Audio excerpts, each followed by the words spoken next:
Welcome back, explorers. Today we are in the Oswegatchie Hills Nature Preserve. Here we go.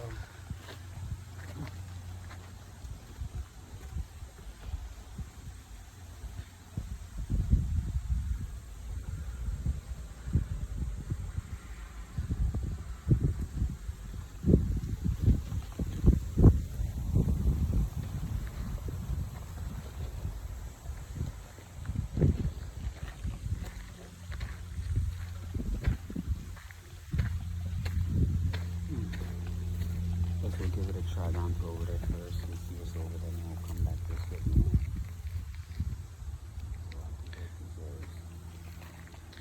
Alright guys, here we go.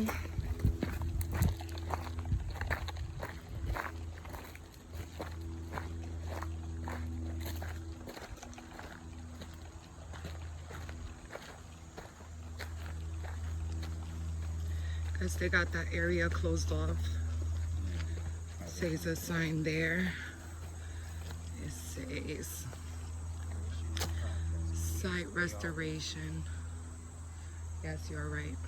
Then they're growing some flowers through there, so this will be the only entrance over here now.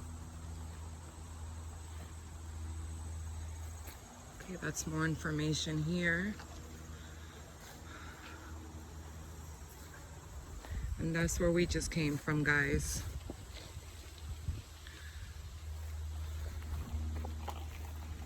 So here we have, in honor of Marvin Scoot and Michael Dunn, says whose vision and energy made possible the creation of Oswegatchie Hills Nature Preserve in 2007. Driven by a passion for these treasured hills, these co-founder of the Friends of Oswegatchie Hills Nature Preserve led the charge to create the preserve for all to enjoy today and its perpetuity. Placed by the Friends of the Oswegatchie Hills Nature Preserve, Inc., on the occasion of the 10th anniversary of the preserve on November 4th of 2017. This is their bridge, guys. Shall we? So right here, let me stop really quick. Hills Nature Preserve. Yes, welcome, guys. It's a nice bridge. So this is the view up here, guys. And then let me just give you guys a little tour of the space here that they have, the beginning of their trail. Down this way is more greenery, guys. Let me see, from stream to ice pond. So it says, looking south over 100 years ago from the same spot, photo below, you would have viewed this long wooden skidway leading to the ice house. Niantic had several of these ice storage facilities located near various other ponds in town. Below you is the original concrete dam, including the form insert where the beams from the skidway may have connected to the dam. Ice harvesters use specialized tools to skid the ice slabs along the structure to a ramp where horses hauled it up for storage in the well-insulated house for later use. In 2017, the East Lyme High School Archaeologist Club conducted an archaeologist dig to see if they could find any new evidence of the icing operation and especially the ice house.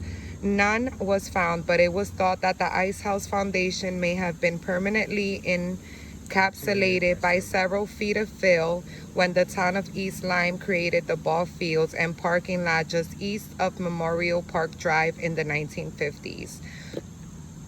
All right, guys, so this is a little more information about the wetlands. Let me give you guys a little view of what it might have been.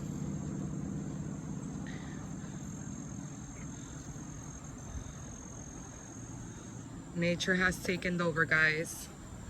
It's been a lot of years, but it's very beautiful to come out here, take a nice walk and explore the history of our town here in Connecticut. All right, guys, so this is it right here. This would be our end of our second video, guys. You guys like, share, and subscribe.